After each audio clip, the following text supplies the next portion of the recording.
امام اعظم ابو حنیفہ رحمۃ اللہ علیہ نے ایک شخص سے فرمایا کہ جب میں چل رہا ہوں یا لوگوں سے ہم کلام ہوں یا سو رہا ہوں، اس وقت مجھ سے دین کی بات نہ پوچھا کرو کہ ان اوقات میں انسان کے خیالات منتشر ہوتے ہیں۔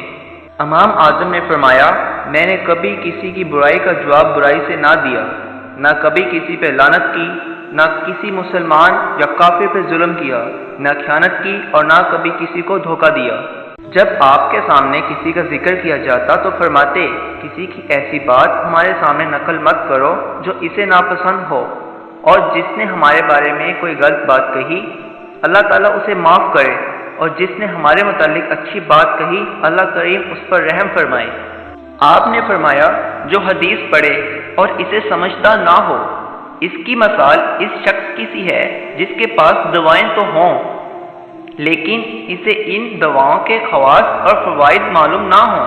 جو دنیا کی خاطر علم سیکھتا ہے وہ علم کی برکت سے محروم رہتا ہے۔ جو عذاب آخرت سے بچنا چاہتا ہے اس کے لیے دنیا کی تکلیف برداشت کرنا کچھ نہیں۔ مجھے ان لوگوں پر بڑی حیرانی ہوتی ہے جو دین کے بارے میں محض اندازے سے بات کرتے ہیں۔ اگر دین میں تنگی کا خوف نہ ہوتا تو میں کبھی فتویٰ نہ دیتا۔